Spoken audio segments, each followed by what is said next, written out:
शब्दों की शक्ति, गौतम बुद्ध की कहानी। हमारे चैनल में आपका स्वागत है। आज हम एक गहन बौद्ध कहानी का पता लगाने जा रहे हैं जो हमें शब्दों की शक्ति के बारे में सिखाती है। स्वयं गौतम बुद्ध द्वारा सुनाई गई यह कहानी कालातीत ज्ञान रखती है जो आज भी उतनी ही प्रासंगिक है जितनी सदियों पहले थी। कहानी का परिचय। गौतम बुद्ध, जिन्हें सिद्धार्थ गौतम के नाम से भी जाना जाता है, एक आध्यात्मिक शिक्षक थे जो प्राचीन भारत में रहते थे। उनकी शिक्षाओं ने बौद्ध धर्म की नींव रखी, जो एक प्रमुख विश्व धर्म है जो करुणा, जागरूकता और आंतरिक शांति पर जोर देता है। बौद्ध दर्शन में केंद्रीय विषयों में से एक शब्दों की शक्ति और सचेत भाषण का महत्व है। जिस कहानी पर हम चर्चा करने जा रहे हैं वह इस अवधारणा को खूबसूरती से दर्शाती है। शब्दों की ताकत की कहानी। एक दिन जब गौतम बुद्ध एक गांव से गुजर रहे थे तो उनका सामना लोगों के एक समूह से हुआ जो उनसे नाराज थे।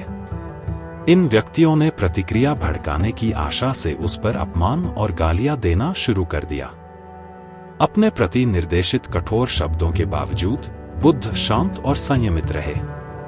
उन्होंने अपमान पर कोई प्रतिक्रिया नहीं की, बल्कि शांति और शांति बिखेरते हुए अपने रास्ते पर चलते रहे। पाठ।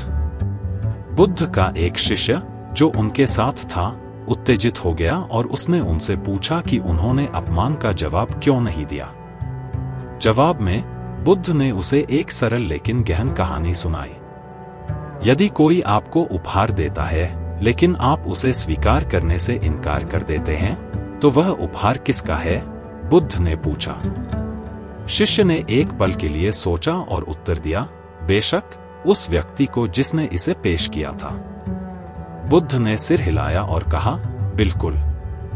इसी तरह जब कोई आपसे कठोर शब्द बोलता है लेकिन आप उसे स्वीकार नहीं करते हैं तो ये शब्द किसके हैं? शिष्य ने संदेश को समझा और महसूस किया कि कठोर शब्दों पर प्रतिक्रिया न करके व्यक्ति उनसे आहत होने से बच सकता है। एक ध्यानपूर्ण वाणी। कहानी हमारे शब्दों और दूसरों पर उनके प्रभाव के प्रति सचेत रहने के महत्व पर जोर देती है। जिस प्रकार बुद्ध अपमान के बावजूद शांत रहे, उसी प्रकार हम भी सचेतनता और करुणा के साथ बोलना सीख सकते हैं। 2. भावनात्मक लचीलापन।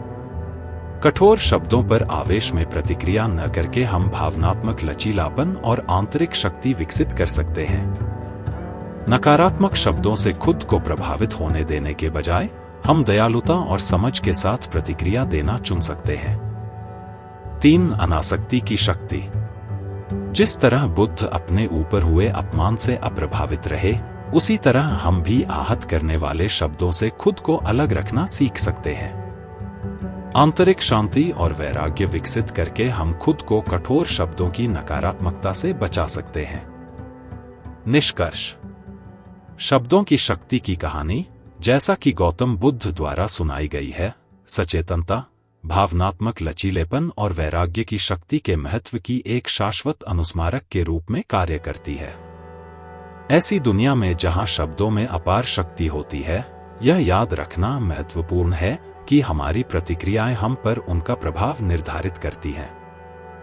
जिस प्रकार बुद्ध अपने ऊपर हुए अपमान से अप्रभावित रहे, उसी प्रकार हम भी कठोर शब्दों की नकारात्मकता से खुद को बचाकर आंतरिक शांति और शक्ति विकसित कर सकते हैं। देखने के लिए धन्यवाद।